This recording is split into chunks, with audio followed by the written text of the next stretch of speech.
This didn't happen overnight. The chaos, the anger, the division we see today, none of it is random. It's the result of a deliberate plan, a blueprint written over 50 years ago. Now, to understand where we're at today, you must understand the plan. You see, this is a story about a specific kind of faith that was turned into a political weapon. And that weapon is now being used to dismantle American culture and rewrite its laws.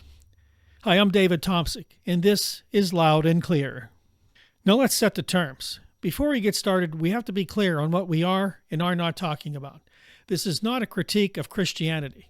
I myself am a Christian. And there are millions of Christians across the United States who hold a wide variety of political views and are committed to a diverse and pluralistic society. Instead, we're looking at two specific movements. The first is Christian fundamentalism, a theological movement born in the early 20th century. Its core belief is biblical inerrancy, the idea that the Bible is the literal, flawless Word of God, which demands a strict moral code. For a long time, many fundamentalists were actually apolitical. They believed the church should stay separate from politics. But over the last 50 years, a different ideology has grabbed the microphone: Christian nationalism. I've talked a lot about this on my sister channel, Clear Signal, which was the Tomsic Analysis, and I've talked about it here on Loud and Clear. Christian nationalism isn't a set of religious beliefs. It's a political project. It's the belief that America is and must always be a Christian nation, and that its laws should reflect one specific conservative interpretation of Christianity. It fuses religious identity with a raw quest for political power. And while not all fundamentalists are nationalists, this political movement has successfully mobilized millions of them into one of the most powerful voting blocs in American history. The real question is how. Now, the catalyst, the secret history. You've probably heard the popular story, the religious right was born on January 23, 1973, the day the Supreme Court decided Roe v. Wade. That's been the official narrative for decades, but the historical record tells a more complicated and frankly more strategic story. While abortion would eventually become a powerful rallying cry, it wasn't the issue that lit the fuse. In the early 1970s, many evangelicals were surprisingly moderate on the issue. The Southern Baptist Convention, for example, passed a resolution in 1971 calling for the legalization of abortion under conditions like rape, incest, or to protect the mother's health. Many saw it as a Catholic issue.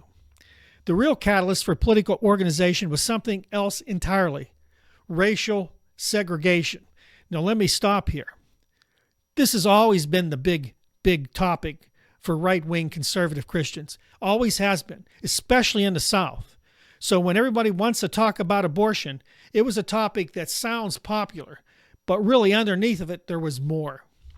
In 1970, the IRS announced it would start revoking the tax-exempt status of private schools that practice racial discrimination. Here we go. This was a direct threat to institutions like Bob Jones University, a fundamentalist school that banned interracial dating based on its religious doctrine. Think about that. Those of you that are younger, this is what went on back in the early 70s. For the leaders of the new private segregation academies, created to avoid integrated public schools, this felt like a declaration of war from the federal government on their religious freedom. So this was the issue that sparked the fire, my friends, not abortion. And one political strategist saw his opening. Number 3, the architects of the blueprint. As I mentioned, this was a blueprint written many years ago, decades ago. This didn't happen overnight. It wasn't because of Donald Trump. He's just a flunky that was now put in charge of this movement to be their voice. Enter Paul Weyrich. A sharp conservative activist, Weyrich was fed up with the Republican Party of the 1970s. He knew that to build a lasting majority, the party needed a new base, one driven by cultural issues and religious passion. He saw millions of untapped voters in the outrage over the IRS ruling and over other social changes. This is where culture comes into it, friends. Working with strategists like Howard Phillips and Richard Vigueria, Weyrich drew up a new blueprint. The mission: mobilize conservative Christians into a powerful, single-issue voting bloc. Weyrich knew dry economic policy wouldn't work. They needed a moral crusade. Moral crusade. As he later put it, he wanted a candidate who was born again, spirit-filled, Bible-believing, morally sound, and fiscally conservative. Say that all in one breath, my friends. Now, they found their public face for this new crusade in Jerry Falwell, a popular televangelist. Though Falwell had once preached that pastors should stay out of politics, he grew alarmed by what he saw as America's moral decline and had a change of heart. In 1979, Wyrick, Falwell, and others founded the Moral Majority. The name itself was a marketing masterstroke. It reframed their political agenda not as a fringe opinion, but as the silent will of the nation's true moral core. Their platform was clear: oppose abortion, the Equal Rights Amendment, and gay rights, while demanding prayer in schools and a hawkish anti-communist foreign policy. The blueprint was now an organization ready to get its first big test. Number 4, the alliance with power. The test was the 1980 presidential election. Just 4 years earlier, Jimmy Carter, a self-proclaimed born-again Democrat, had won a majority of the evangelical vote. But by 1980, the moral majority's new machine had completely reshaped the landscape. So what they're saying here is that Jimmy Carter was out. Somebody worse than him had to come in. And he did. They registered new voters and hammered the message that Carter and the Democrats were enemies of their values. Sound familiar, right? Their champion was Ronald Reagan, a divorced and remarried former actor. Reagan wasn't a perfect fit for the fundamentalist ideas, but he understood the power of his new coalition. And once again, let's move forward. Donald Trump, not a fundamentalist at all, maybe not even a true Christian, but he understands the power of his coalition. So Reagan learned to speak their language, promising a moral revival for America. Once again, history does repeat itself, just with a different face. The result was a political earthquake. Reagan won in a landslide, capturing a stunning 61% of white evangelical vote. The blueprint had worked better than its architects could ever have imagined. The Republican Party now had a loyal, energized, and massive new base. In return, the religious right got a direct line to the White House. So it began. The alliance, forged in 1980, would define American politics for the next 40 years, shaping everything from judicial appointments to social policy. The moral majority dissolved in 1989, with Falwell declaring its mission accomplished. The religious right is solidly in place. If you enjoy our content, I want to remind you we could use your support. Please like, subscribe, and share our videos. Help us grow, and we appreciate you watching. Number 5, from moral majority to MAGA. The end of the moral majority wasn't the end of the movement, as you may well know. It was just the start of a new chapter. The political machinery, the mailing lists, the media outlets, the voter networks were all still there. It evolved. In the 1990s and 2000s, groups like the Christian Coalition took the baton. But the ideology itself had begun to change. It grew more openly nationalistic. Now the MAGA movement evolved into a powerful political movement with right-wing Christianity interwoven into its very fabric. One key idea that gained traction was the Seven Mountains Mandate. We've talked a lot about this on this program. A theology asserting that Christians are called to conquer 7 spheres of society: government, media, education, arts, family, religion, and business. This was no longer just about having a voice. It was about achieving a total dominance. Again, this is where MAGA entered stage right. This simmering belief that political opponents are evil and that America is a divine inheritance for a chosen few set the stage for what came next. The goal wasn't to just restore so-called traditional values. It was to take the country back. All they needed was a leader who was willing to fight for them no matter what it took. And this is where it really gets serious, my friends. This is where we all have to consider our next moves, because this type of ideology directly erodes our democracy. Number 6, the hijacking is complete. Trump and the payoff. That leader arrived in the form of Donald Trump. On paper, he was an absurd choice, a thrice-married, famously world New York celebrity. But a massive majority of white evangelicals embraced him. They didn't see a flawed man, they saw a warrior. They saw someone who would punch back without apology against a secular culture they felt was destroying their country. Most importantly, he promised them power.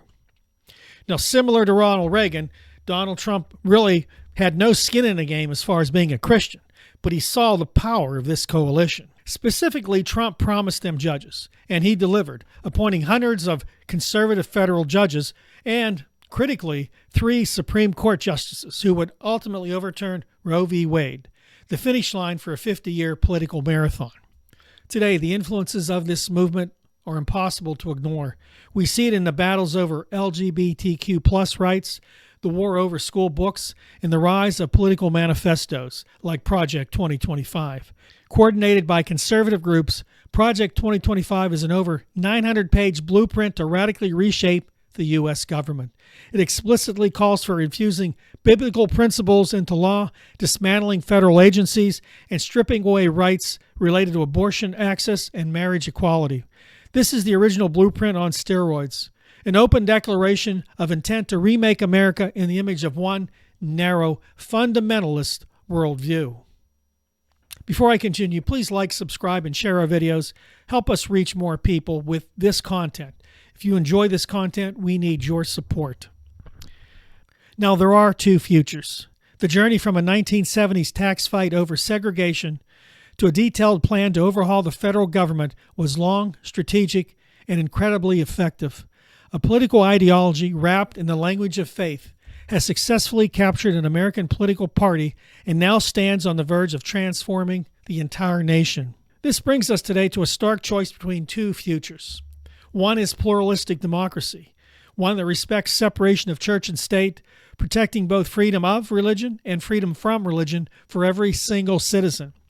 The other path leads toward a Christian nationalist state, where one interpretation of faith is written into law, and the rights of anyone who doesn't conform are pushed aside. The blueprint is no longer a secret. The goals are out in the open. We need to resist. We need to understand. Now, before I close, I want to make it clear, this isn't about being anti-religious. I'm a Christian, but I believe that the church has failed in America. It's allowed this radical ideology to seep in to the very crevices of every church in America in one way or another. Yes, we have far-right evangelical churches, fundamentalist churches, and of course many of these churches dating back have been racist, have been anti-gay, homophobic since the beginning. This is dangerous because they want to force their beliefs on everybody else, even if it means stepping on someone else's rights, at least the rights they have for now.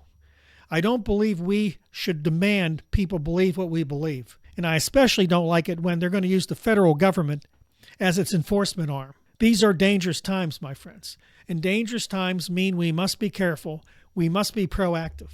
Register to vote. Go out and vote in 2026.